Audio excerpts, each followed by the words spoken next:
आपण मैंने सब रेगुलर स्टाइल रे पनीर घरे करी खाऊे मुझे आपण मानी नहीं आसी रेस्टोरेंट स्टाइल रे पनीर पंजाबी जहाँ को आपण मैंने घरे इजिली बनई खाईपारे। चलतु बनवा आम पनीर पंजाबी से कौ कौ सामग्री मुझे चलतु देखा।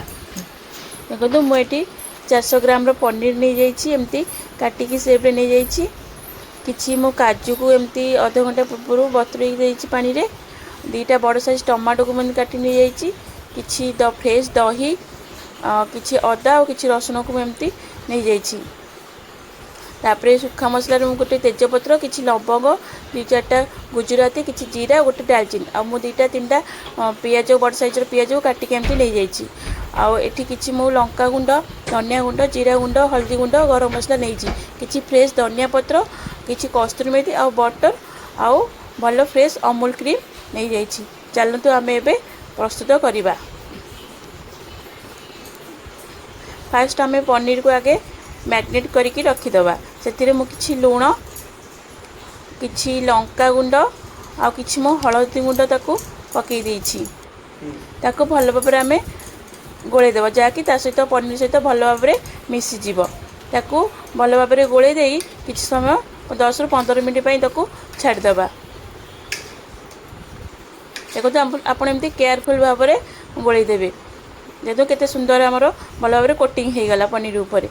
चलते आम ए मसला प्रस्तुत करवा। मुझे जो अदा और रसुण को नहीं ताको मु ग्राइंडर जार रे देदेली ताको भल भाव में आप फाइन पेस्ट करके नहीं आसबे जमी किसी खदड़ा न रुहे। तापर मुझे जो टमाटो को नहीं ताको आम ए फाइन पेस्ट करदबा। तापर वो भिजे रखा काजू को भी एबे बाटी नहीं आसबी।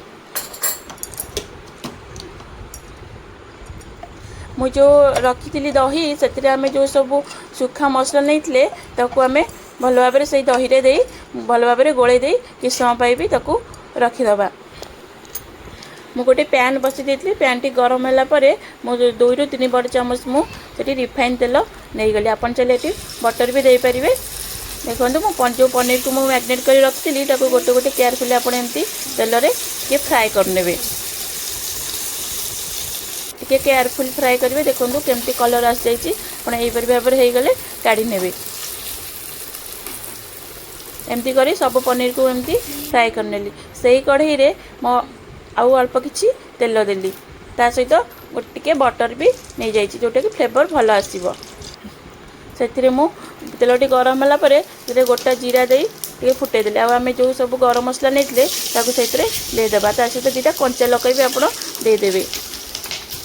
टिके फुटीगला आपड़ काटिक रखा पियाज को भी देदेवे से पियाज टी आप भाजबे जमी तार कलरटा चेंज हो जाए। देखो केते सुंदर कलर पड़े सहित आम जो अदा रसुण को बाटिक रखिले आपड़ा देदेवे ये भल भाव में कषिबे। टिके कषिगला आप टमाटो प्यूरीटी को देदेवे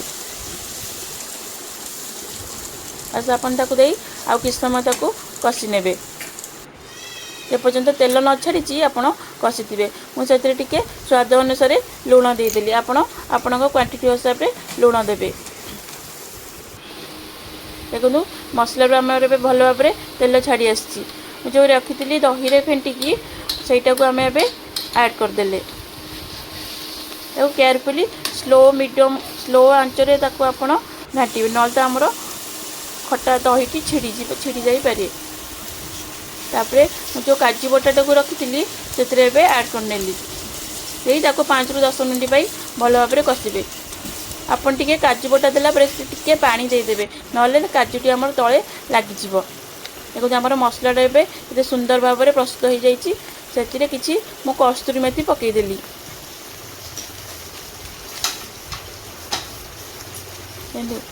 मसलार केते सुंदर भाव में तेल छाड़ी आसी से आम ए भाजिक रखि पनीर टी को धीरे धीरे केयरफुली आप देदेवे।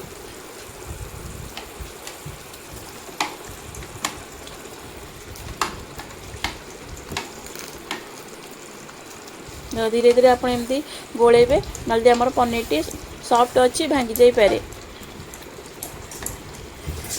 पनीर टी को दे किस समय छाड़ी फुटला से फ्रेश अमूल क्रीम ताको 2 ରୁ 3 बड़ चामच आपण देदेवे से मु काटिकी रखियो फ्रेश धनिया पत्र भी ऐड कर नेली बस किछ समय तक धनिया पत्र दे किछ समय टिके 1 ରୁ 2 मिनट फुटिया छाड़देवे। देखो आमर केते सुंदर भाव में प्रस्तुत हो गला पंजाबी पनीर। चलते आम प्लेट को एबे काढ़ी नवा। आम पनीर पंजाबी तो रेडी हो गला। आपण मैंने एमती रेसिपी तैयारी करंतु आउ घरे खातु। आपण को जदि आम रेसिपी भल लगी लाइक शेयर सब्सक्राइब करंतु। आउ नेक्स्ट आपन को क्यों रेसिपी दरकार कमेंट रे जणातु। रहिली जय जगन्नाथ।